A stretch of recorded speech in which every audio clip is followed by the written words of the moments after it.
back for another Friday, Ask Father Friday, answering your next question. This one I'm sure you've never heard before, never thought about or argued or blah, blah, blah. Why can't priests marry? So, every priest has been asked this at least 36 times. But overall, it's a good question. It's things that we always have to ask about in our world. Our world just kind of looks at that and is like, what? We often get that. That's a common face we'll get. We're like, wait, what? Especially if you're getting your hair cut. Priest is getting his hair cut. Somehow that always tends to come up. And then it gets awkward for a few minutes, and then I make a joke and we keep going. But, a lot of people will talk about, and they'll go straight to, when they're trying to answer this question, I could go many different ways. I'm just going to pick a couple for you to think about. But some will go with practicality. And they'll say, oh, well, the priest wouldn't be able to do it all with a family. With a family, his time would be torn in many different ways, and da-da-da. I understand that argument, but people need to realize that's not number one, or really even number two. Is it a reality? Yes. And when we interact with our separated brothers and now sisters who are pastors and different things, it's a common comment like, this is tough. There's a part of me that can never be given fully because you have your own priorities with the family. You have to provide and be there for the children, and so whether it's financial resources or time, they don't have the same liberty and breadth to be able to give themselves completely to all families. We have a hard enough time as celibate priests to be able to have enough time to do that, much less with having our own families. But really, that's not number one. There are kind of two things that come to mind that I would point to, and the first one is imitation. In all things in life, if you Mary Magdaleners out there in homilies, I beat that drum all the time, that it's imitating Christ. Our life is imitations of Christ's life. And we try and imitate his virtues and all the good things and his teachings. And that's just who we are. And as priests, we're no different. Like when that call is there, the church in the West, the Latin church, has tried to follow the example of Christ, a complete self-giving to his bride, the church.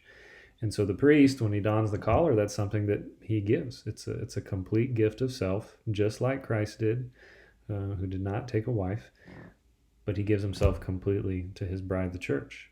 It's a complete outpouring. And so we imitate that. St. Paul actually talks about that. St. Paul says, if I had my way, imitate me as your father in Christ. He said, imitate the way that I live. He was one who did not marry. But he says, he goes on to say, but if you cannot do this, then marry, take a wife, whether it's in ministry or whatever it is, that's to be debated.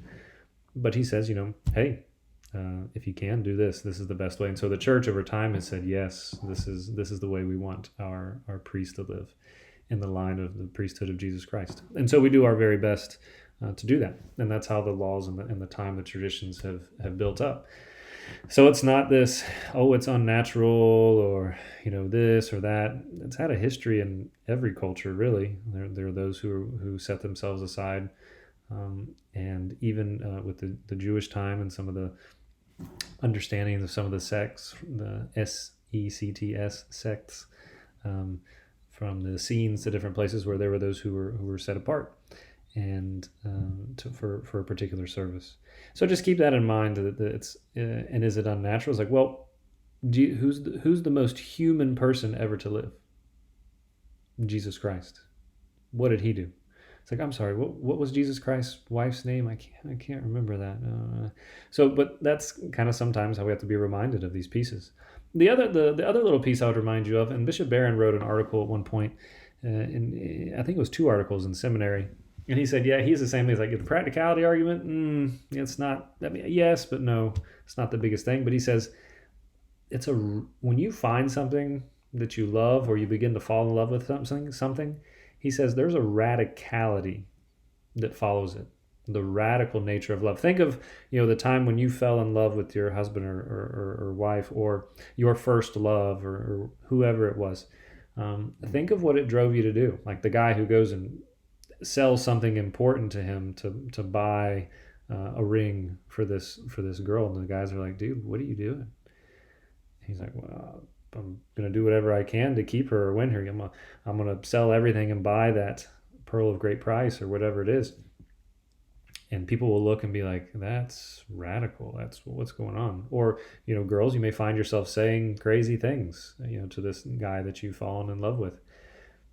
The vocation, the love that comes and is expressed sometimes is radical. So for the priest, it's a radical imitation of Christ. It's a radical detaching of things, the world, as best they can, according to each person, to give themselves to the mission, the vocation they've been called to. So think of that when you're thinking about this. So why would someone live? Why would a religious sister give up everything and live a celibate life? Why would a priest, a young man, give that up? Sometimes you hear them refer to a priest sometimes as like a father. What a waste! I've heard of that before, where they'll refer to a young lady will refer to a young man becoming a priest as father. What a waste, because they think they would have made a good husband. And good, they should make a good husband. Anytime a priest is like, oh, I'd never make a good husband or father, I'm going to become a priest. Wrong. No, that is not what we want.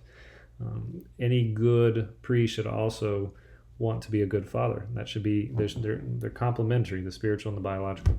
Anyway, think about it in that realm. So these are things to think about. Why does a priest not marry? Well, it goes back to our imitation of Christ, this radical nature of love and giving of self.